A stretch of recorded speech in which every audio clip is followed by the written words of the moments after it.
구독자분들의 부의 사다리를 제공해 드리겠습니다. 안녕하세요. 부의 사다리입니다. 네, 오늘은 8월 23일 화요일 장 마감 후에 두산 에너빌리티에 대한 영상 올리도록 하겠습니다.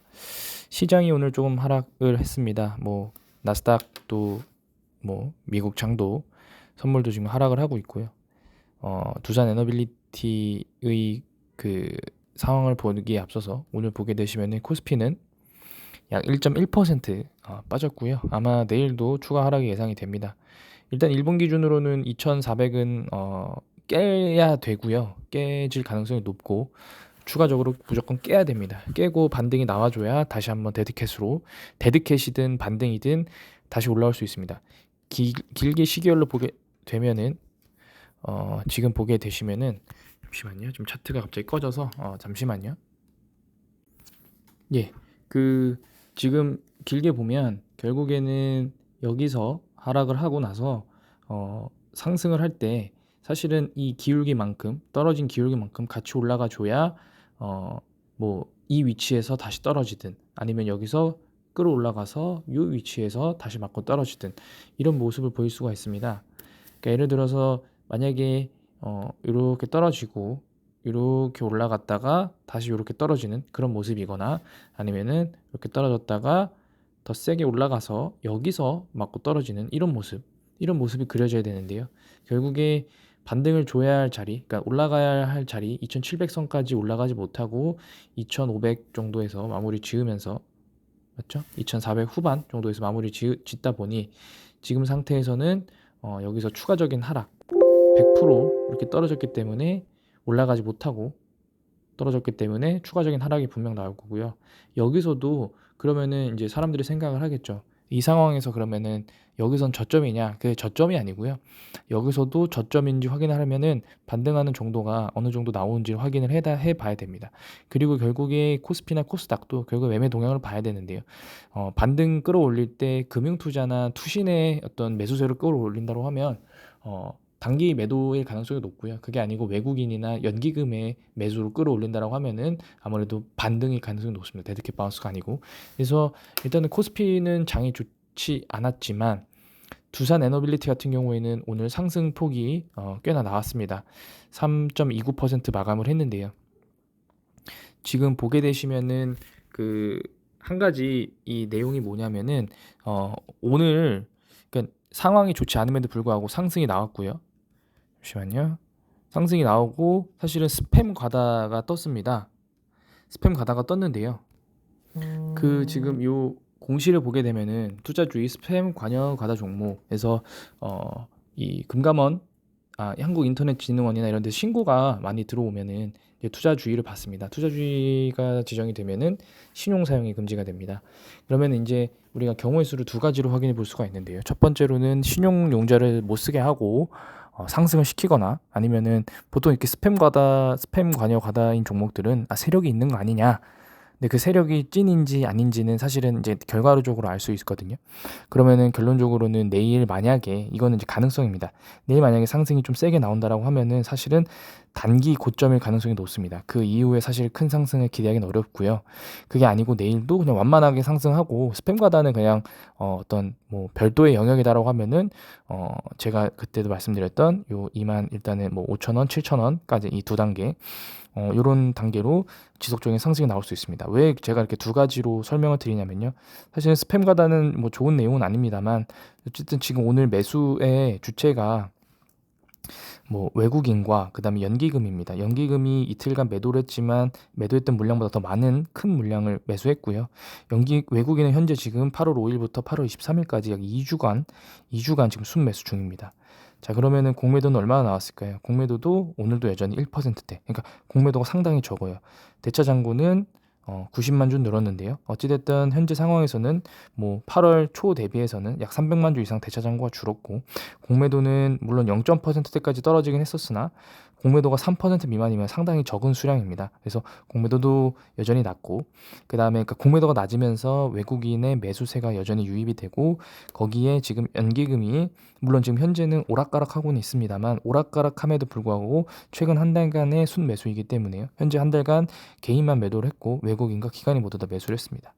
만약에 현재 상황에서 연기금은 매도했으나 뭐 사모펀드나 뭐 금투, 투신 이런 데만 매수를 했으면은 사실 스팸 과다가 부정적인 영향을 끼칠 수 있는데요.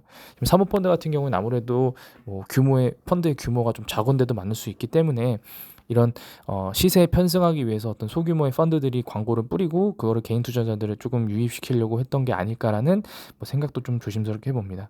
그래서 일단은 현재 상황에서는 제가 지난번에 말씀드렸지만 단기 과열 시점에서 과열을 해소시키고 가야 된다라고 했는데, 사실은 과열을 다 해소는 못 시켰고요. 90이었고 현재 87입니다.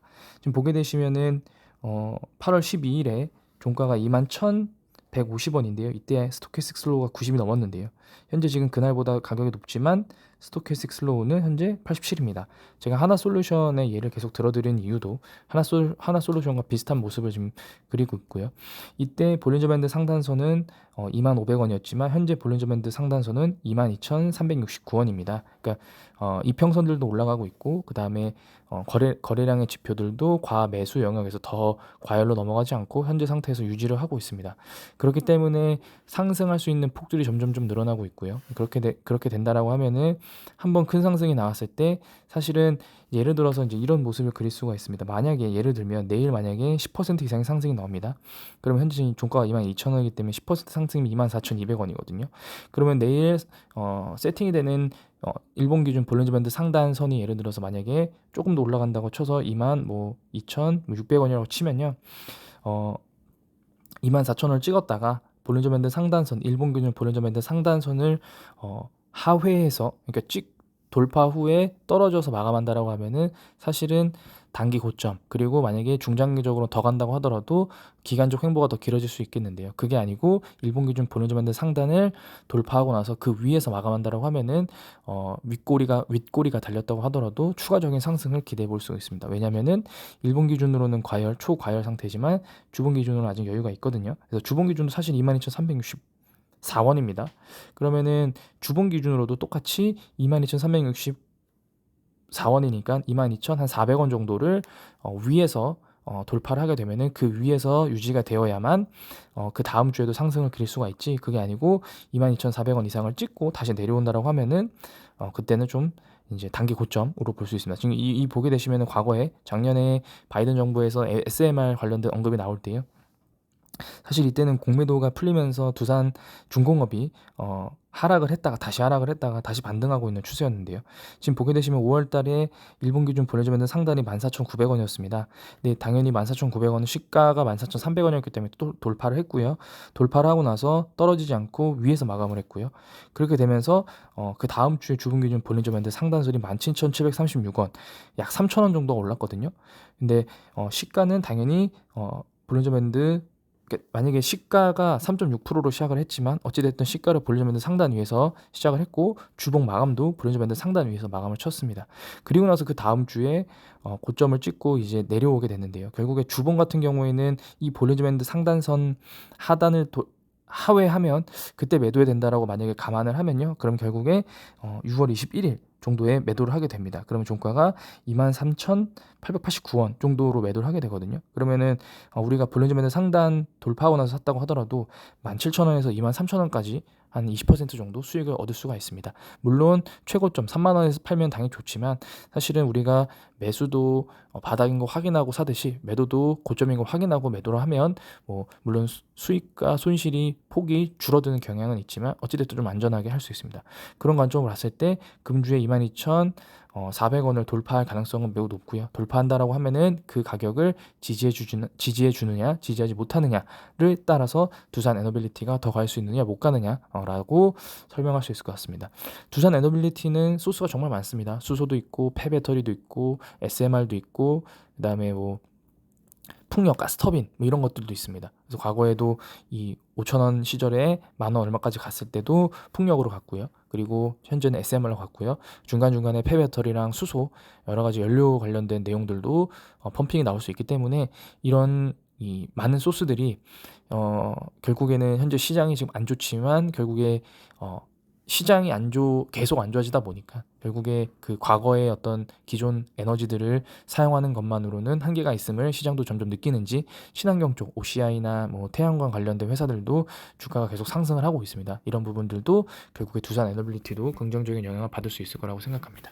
네, 오늘 영상은 여기서 마치도록 하겠습니다. 시청해 주셔서 감사합니다.